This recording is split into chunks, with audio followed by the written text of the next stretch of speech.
Morning, church. Just say thank you for our worship team for the good job that they done for us. I'm going to read for us Psalm 27, but when I read the psalm, I don't want you to just listen to the words. I want you to listen to the tone as well, as the tone itself plays a big role. The Lord is my light and my salvation. Whom shall I fear? The Lord is my stronghold of my life. Of whom shall I be afraid? When evildoers assail me to eat up my flesh, my adversaries and foes, it is they who will stumble and fall. Though an army encamp against me, my heart shall not fear. Though war arise against me, yet I will be confident. One thing I have asked of the Lord, that I will seek after, that I may dwell in the house of the Lord all of the days of my life, to gaze upon the beauty of the Lord and to inquire in his temple. For he will hide me in his shelter in the day of trouble, and he will conceal me under the cover of his tent. He will lift me high upon a rock, and now my heart shall be lifted up above my enemies all around me. And I will offer in his tent sacrifice with shouts of joy. I will sing and make melody of the Lord. Hear, O Lord, when I cry aloud. Be gracious to me and answer me. You have said, seek my face. My heart says to you, your face, Lord, do I seek. Hide not your face from me. Turn not your servant away in anger, O you who have been my help. Cast me not off, forsake me not, O God of my salvation. For my father and my mother have forsaken me, but the Lord will take me in. Teach me your way, O Lord, and lead me on a level path because of my enemies. Give me not up with the will of the adversaries, for false witnesses have risen against me, and they breathe out violence. I believe that I shall look upon the goodness of the Lord in the land of the living. Wait for the Lord. Be strong and let your heart take courage for the Lord. Let's just close our eyes quickly. Father, I want to thank you for this opportunity from the elders and deacons all to use me so that the Spirit can use me to share your word, Lord. Lord, I pray for that your word be done, Lord, not mine. That the Holy Spirit comes into my heart and speak for me, Lord. Lord, I also ask that we all can surrender our hearts today, Lord, and listen what you have to teach us today, Lord. And when we leave this building, this church today, that we will all be on fire for your Lord. And I pray that we can hold on to that. In Jesus' name, amen. So I'm going to be very honest with you. I didn't want to preach about Psalm 27. I wanted to preach about Romans 8, verse 28 to 30. But every time I opened the Bible, the Lord led me to Psalm 27. And when I studied it, I was looking for answers myself. And then I actually found the answers in Romans 8, verse 28 to 30. And I want to lead us to that today. So David wrote Psalm 27. And there was something in his heart. He had experience. He was walking with God. So when he was walking with God, he knew that God was his light and his salvation. He wasn't a young, easy, still growing David. Yes, we always grow, but he was a more experienced David. He knew from his past that God did save him. Therefore, he wasn't a new believer. He walked with God. Therefore, God was in his heart, and God is light. Therefore, David walked with light in his heart. So he wasn't in a total peril. Even though when stuff went good, he was with the Father. There were times when stuff went bad, but he still stuck with the Father. David wasn't perfect. He had his sins, he had his troubles, he had his struggle, but he knew he had to be dependent on God. Being said, even in Psalms 27, the second half, you can see that the fire in David's heart actually slightened up. Something, not killed the fire, but make it smaller. He felt hidden from the Lord, as if he lived and walked in darkness. Not in utter darkness. Not that he was totally away from the Lord, but just slightly hidden from the Lord. And I think it's true to say that there's a time in our lives where we all actually come to that period, where we one day have this fire in our hearts for the Lord, and the next day, all of a sudden, something happens, and the fire is just gone or a little smaller. And I want us to touch the subject today. I want to start with a story, a true story, just from some encouragement, where this also happened. And when this situation where we felt a little hidden from God, a little away from God, that it was actually used for a greater good. I want to tell you quickly about the artist named Leonardo da Vinci. But it wasn't the Leonardo da Vinci that we know. It was the apprentice, the student, the youngster. And he was very talented, and he was chosen to study under a master called Verrocchio. Now, Verrocchio was a famous artist. He was really famous, so much that the students who've been chosen to study underneath his name knew that when they study under his name, they had the promise that they will become famous.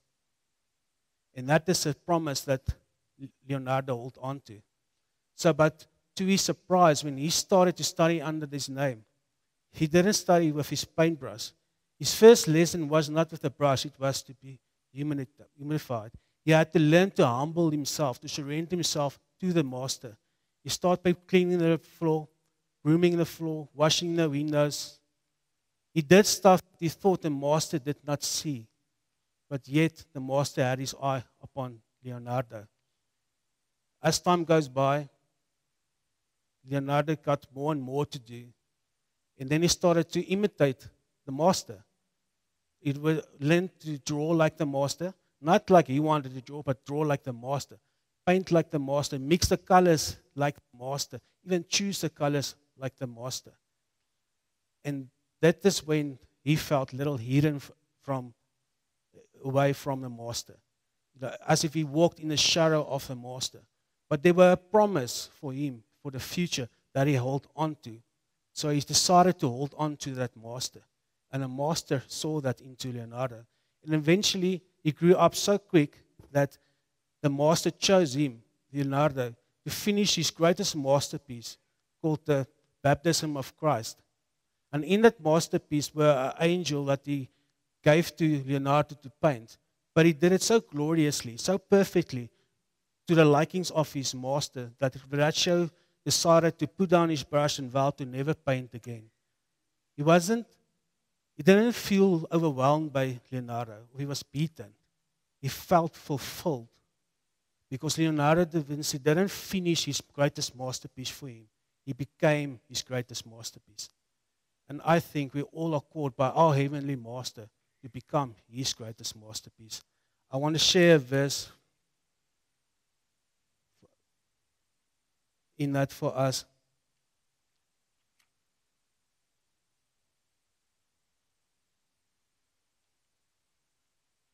Which actually really, which I missed all of my life. And we actually did it a few weeks ago in Ephesians 2. And Ephesians 2 said, "And when in his work in us is complete, our lives will not merely display what we have done for God, but we have become in him." And that plays a big role for me. When I look in the last couple of weeks, there's a lot of talking about thankfulness and also struggles and things happening to us. So I was really touched when I heard about this thankfulness coming while we all saw struggles in our lives.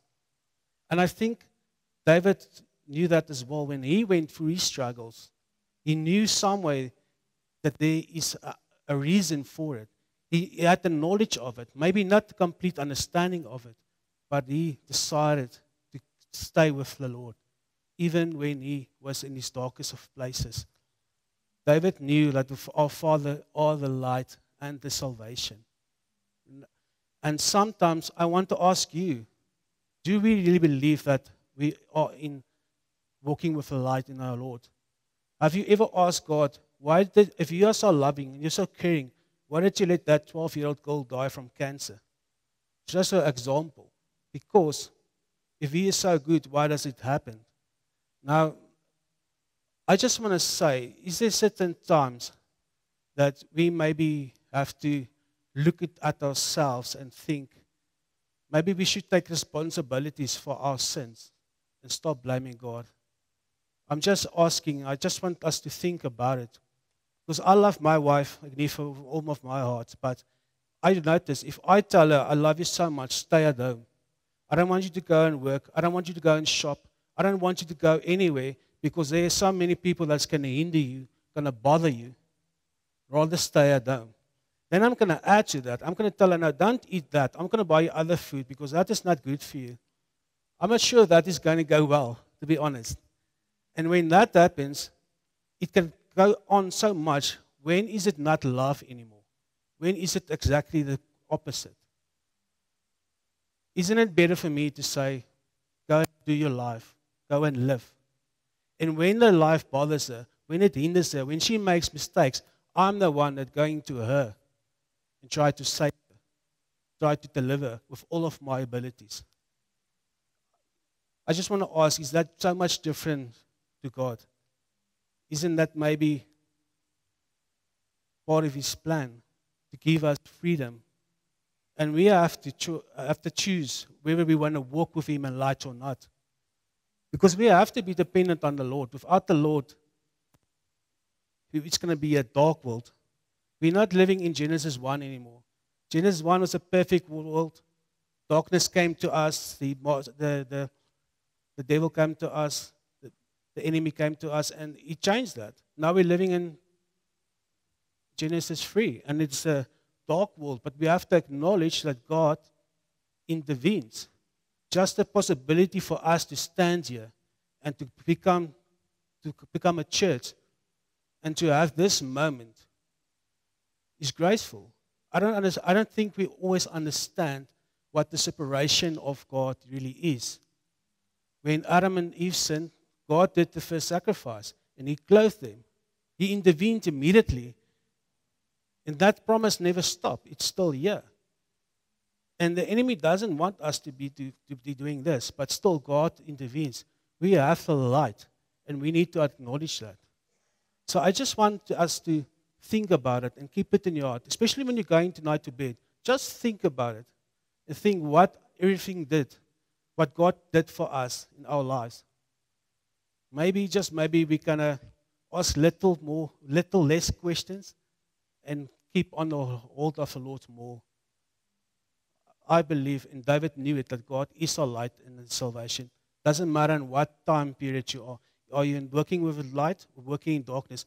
And I mean by that is when you are walking in your struggles, then it feels like we are walking in the darkness.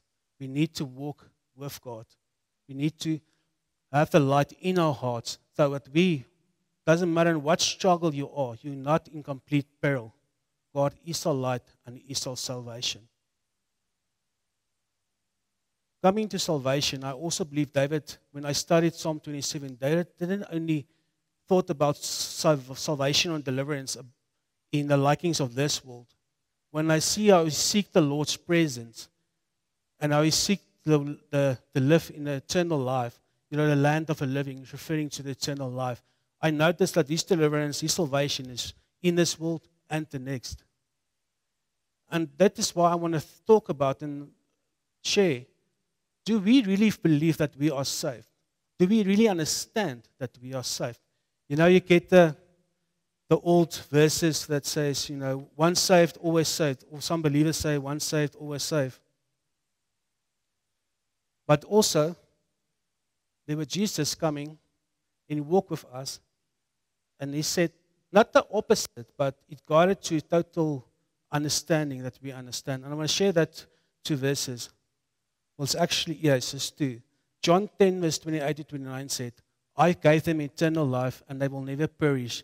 No one will snatch them out of my hand.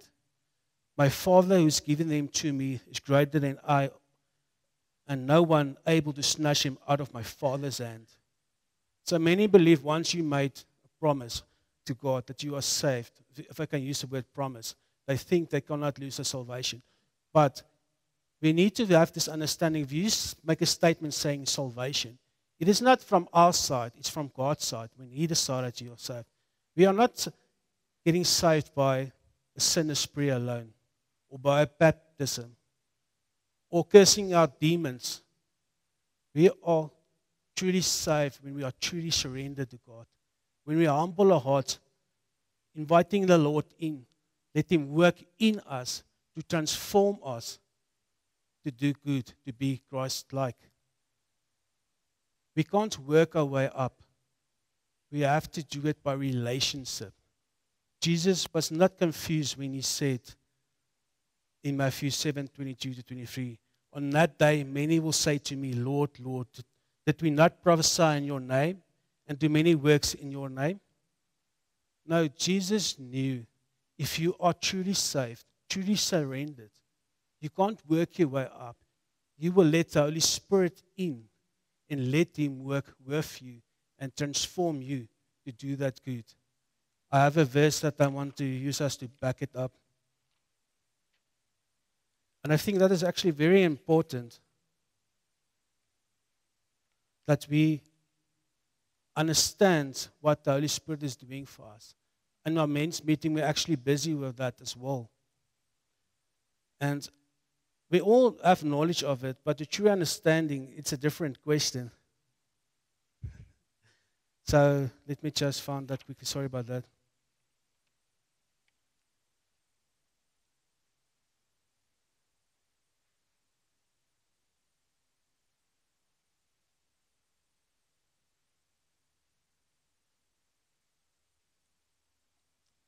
Okay, thank you. I found it. Sorry, guys. Okay. Romans 8:26-27. The Holy Spirit prays for us. That's what I want us to listen to. And 2 Corinthians 3:18. The Holy Spirit transforms us, and we all are unveiled face beholding the glory of the Lord, are being transformed into some image from the degree of the glory of another. From this comes the Lord, who is Spirit. So I want to read that again. And we all, with unveiled face, behold the glory of the Lord, and being transformed in the same image from the degree, the glory, and another. From it comes from the Lord of the Spirit. This is the Spirit. It's a promise that when you have the Spirit, it will work for you. And it will even pray for you. Now, Ephesians 1:14 said, when we are so broken, so weary, the Holy Spirit prays for us. And I always thought that this is only when God intervenes, when we are so depressed, so in struggle that you can't find the words. But then I realized it is also when we are in so much emotions, when we're angry, when we hate somebody, that the Holy Spirit prays for us. So you will pray for a thing in that emotion, and He say, and He will actually intervene and pray for us. And we need to be aware of that and be aware what the Holy Spirit does for us. Because it's the Holy Spirit, it's the power of the Holy Spirit that transforms us. I want to share a picture quickly. It was not a dream that I had, but when I asked God through the salvation, how do I really know that I am saved or I am not saved? And I want you to imagine like Christ is standing at a wedding. And I knew this was a wedding when He did His first miracle. But now, also I noticed that it was also symbolizing our wedding with Him in the future, in the present time. And when everybody, the whole world walked past Him, and Christ called him in, and next to him he had this jars of wine. And then He said, come to me, all labor and heavily laden, and I'll give you rest. And the world just walked on by. They just passed Him. They didn't even acknowledge Jesus.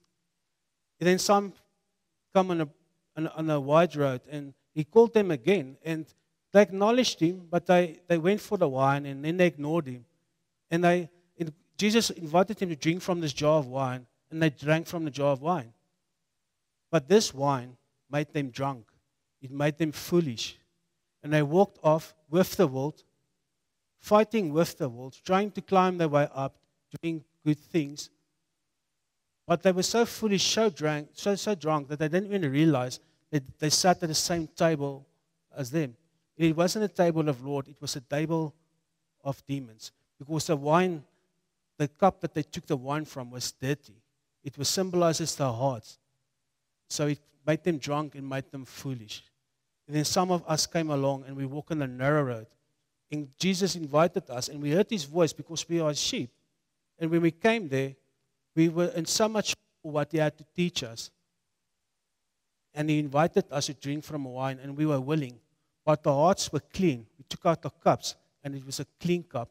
And we took from that wine and we drank it. And this wine is the salvation and we drank it. And it cleansed all of our sins. It made us as white as wool. And we wanted more of that wine. And the more and more we drank from that wine, how more and more we became like him. Not because it's a good deed that saved us, but because we invited the Holy Spirit in. Our hearts were open, our hearts were surrendered, and he worked inside of us. So I want you to have the understanding that, or the knowledge that, yes, you cannot lose your salvation. But this also means we have to have the understanding that is when God marked you, when he predestined you, when he put on the seal, when you truly surrendered your heart to him, that he can work inside you. And then we can have the wisdom that we cannot deceive the Holy Spirit. We can't play with him. We can't mock him. He knows our hearts. He knows if you are true or not. We're trying to deceive him. Then I want to share that, yes, you can reject your salvation, have the knowledge of that, but also have the understanding that it doesn't mean that you once had it and then lost it. It means you never had it to begin with. Because you cannot deceive the Spirit. You cannot mock him or play him. He knows all of you. And I hope you're all in agreement with me there. I just want to share that as well. And the question is, how do we do it? I remember Jock asking the same question. How do you know you are truly saved? And I want to encourage you that that's something that you have to do for yourself as well. You have to reflect on that. You have to reflect and see, looking in the mirror and see, are there any evidence of the appearances of Jesus? Are you becoming Christ-like? And I think Jesus is also a good answer to that. Why? Because Jesus said, all who are heavy labor and heavy laden, come to me for rest. When he did miracles on the Sabbath day, what did he say? Men were not made for Sabbath, Sabbath was made for men. Yes, to rest was good. And to rest is to rest your temple, right? We have to protect our temple. But why are we resting? So that our spirit and soul can go to work. And you say, Willem, but what are you talking about? What do you mean by that? I mean that we are called to put our rest in him. That we can restore our relationship with him. That he can work in us to transform us to be in his likeness. That is what rest of. God never rested by sleeping. He rested with communion. He spoke to himself, to his persons. He was always working. And yes, it's good to rest, but we need to reflect on Jesus so that we know we are becoming Christ-like. And that is what the rest should look like for us, because that is what transforms us. I remember in Genesis, Jacob, he was weary under the sun, and he laid his head on a rock, and he fell asleep. And he had a dream. He dreamed about angels ascending and descending on a staircase, a ladder. But see, that wasn't just a promise. That wasn't just a dream. It was a prophecy, a promise fulfilled. Because that promise became flesh and he walked with us. And in his walking, in John 1, verse 51, he said to his disciples, the sky will open and angels will descend and ascend on the Son of Man. On. See, the staircase is not just wood and nails. it is flesh and word. And on that steps, on that rung, was promises. Promise like grace, mercy, promises of deliverance, promise of righteousness, promise of glorification. And that is what David hung on to. We have faith in Christ. David had faith in the promises of God. I hope that makes sense to you. And we still have that very same promises. We have the new covenant, the greater covenant, some calls it. But that promises was always throughout. We still can be certain and hang on to the same promises that God will deliver us. He will be our light. He will be our salvation. He will put you on the rock and risen you. We have to think like David. Peace is not the absence of chaos. Peace is the presence of God. And our presence lies in God. We have to be walking with God. Without that, we will be in total peril. And we need to hang on to that promises. But being said, how is it possible that you look in Psalm 27, the first half, with all that glory, with all that fire, with all that love and certainty in your heart, then all of a sudden you come up to a period that something just changed. You feel hidden from the Lord. You feel far from the Lord, distant from the Lord. I read the book, but I didn't read the whole book. I just studied for a while when I came up to Psalm 27. And they were in the ancient days where Jesus just went up and Christianity formed. They studied new Christians and they saw and noticed that there were a action in their lives. And there was this writer called St. John from the Cross. You can actually go and look it up. It's very interesting. And there's other stories as well, all aiming to the same thing. Is when you are a new believer and you walk the roads with the Lord, it's like your heart is on fire. It's like, they call it the consolation. It goes up. And your heart is on fire, but all of a sudden, when you become a more mature believer, they think that you will just rise and rise and rise. But that doesn't happen. It's like you're hitting a wall. Something in your heart changes. And all of a sudden, you feel in what they call a desolation when your fire seems to die. But I want to ask you, why is that happening? And I think it's fair again to say that this happened to all of us, right? But what is that thing in your heart? What is that thing in your heart that makes you feel hidden and far from the Lord? I have a theory, and it's just my theory. And I think we all can actually think about it and have your own understanding about it. But Romans 4 verse 23 says, guard your heart. Because if you're not guarding your heart, that what is inside your heart can easily distract you. In some cases, it can easily maybe become your God. And I think that is what is happening to us. There's something inside your heart that's actually hiding you from the Lord. Romans 8 verse 26 says, likewise the Spirit helps us in our weakness, for we don't know what to pray for. But the Spirit Himself intercedes for us with groaning deep for words. And He who searches hearts knows what to mind in the Spirit, because the Spirit intercedes for the saints according to the will of God. And that's a verse I refer to later, and I just wondering sometimes, maybe that also plays a role in us, that we not actually knows what to pray for. Then we end up searching our will, not God's will. I want you to think about what is the thing in your heart? What is the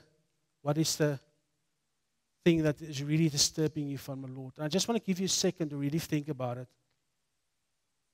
And I come to this conclusion in Romans 8, verse 28, where God says, and we know that for those who love God, all things work together for good, for those who are called according to His purpose. So God is telling us that all things, good and bad, joy or grief, can and will be come for His greater good. And some for us, it's a great thing. Some for us, it's in a consolation, you fire in the heart because there's something good in your heart, right?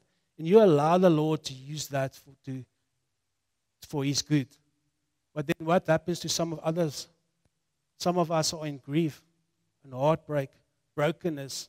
Some of us losing a parent, losing a friend. You lost your job. Something in your heart that's taking you to the desolation. Then it doesn't make sense for us. Because what are we saying then? Our comfort, we will find comfort in our grief? No. Luckily, Paul in Romans 8 keeps on writing. And he says, for those whom He foreknew, He also predestined to be conformed to the image of His Son, in order that He might be firstborn among others. Did you get what the Lord was saying? He used that thing, whether it's good or bad, whether it's joy or grief, to conform you in the image of His Son. This is not something new to us. It's not a mystery. We started with this when we opened the preaching. But what we need to know is this exactly. We have knowledge of it, but we need to seek the understanding and the wisdom to find that in the Lord. Do we really do have that understanding? If something happens bad to Dean, how do I comfort him? How do I say, Dean, this is happening so because God is making you into His image for His glory? It's encouraging, but it's still painful. And the thing is, God is grieving with us. And we're allowed to cry, but we need to hang on. We need to hang on into the Lord. And Romans 8, verse 29 continues in finish. That God says that it is for your righteousness and for your glorification. And that's a great message that the Lord is sharing with us in verse 8, 28 to 30. He's saying to us, I use all things, good or bad, for my good, to transform you to the image of my Son, and that will glorify and make you righteous. And that's the answer that we have, and that is what we have to work with. So we have the knowledge of that, but it's for us to work with the Holy Spirit to give you a certainty, to deliver you from that desolation, to put the fire in your life back, even when you are in that darkness. God doesn't want us to be in a desolation and a consolation. He wants us to be equal, in firm grounds, like David said. We have to hold on to the world, whether it's good or bad. Can I pray first? I want to finish by praying, but I want to do it quite differently today. I want us to keep sitting, and I'm just going to pray out of my heart. And if you hear something that you are thankful for, just stand. And when we're done, I want us to give Him applause for what He has done for us. Why do I want to do this? I want us to have the certainty that He is our promise, that we are already been delivered through our experience like David, by remembering what He has already done for you. Can we do that? But I want you to forget about the people around you. Just think, just you and the Lord. And if you can, then you stand with something thankful. If you don't stand, it's good. Then we'll pray for that as well. And after that, we will have another song. I think if it's okay, the band might come up already if you're ready. Let's close our eyes. Lord,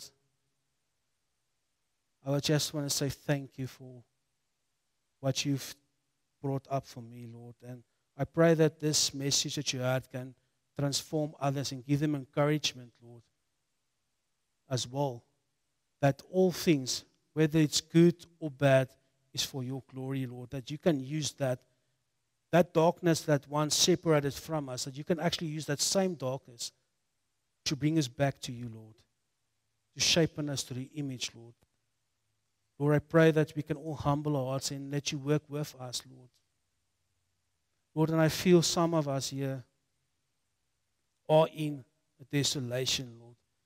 Please help us to remember what you have done for us in the past, Lord. Some of us have grown up without the parents, Lord, whether they were taken by death or were just absent, Lord. But you used that to create them, to conform them in your image, Lord, so that they can be that great of a mother, that great of a father, Lord. And for those that you've done it, I want them to stand, Lord, to glorify you, Lord. Some of it here was been healed, Lord. We prayed for your healing and you healed us, Lord. Some of us have addictions, Lord, and you healed us by addictions. Whether it was alcohol, whether it was by drugs, Lord, but sometimes something emotional. We can be addicted to bring ourselves down, Lord, and think we are not worthy of your calling, Lord. Lord, I pray that you can remind us of what you are doing for us, Lord. Let us stand for you that some of us were not deathbeds and you risen us, Lord. Lord, I'm going to pray that for us that have lost a family member, that we can stand with your power, Lord, with your belief, with your promise, that this will one day make sense to us, Lord. And that we believe that this transforms us into your image, Lord. Lord, I pray that you can inspire us to spread your word, Lord. Even if you are an unequipped voice like mine, that you're just willing to proclaim your word, Lord. Not all of us need to preach, Lord. We just need to serve. And if you waken that serving feeling in our hearts, Lord, that we can stand and thank you for warming our hearts to serve you, Lord, to glorify you, Lord. Lord, I pray for all of us, Lord, and let them think about what you have done for them so they can hold on to that promise, Lord. Lord, remember that we cannot work our way up to you, Lord, that you have sent it down into our hearts, Lord. The Latin sent it down to our spirit, Lord, to our sins, to our wrongdoings, Lord, to our unbeliefs, that you are the one lifted us up, Lord. Lord, I pray that we can become a good family, Lord. Some of us here are equipped to help others out, Lord. And by that I mean that we are equipped to be the answer of another person's prayer. And they want us to humble ourselves, Lord, that we can be a community, that we can reach out for each other, Lord. Lord, I just want to say thank you that we all can stand and give you a hand of applause, Lord, and continue with the worship of the last song, Lord. In Jesus' name, amen.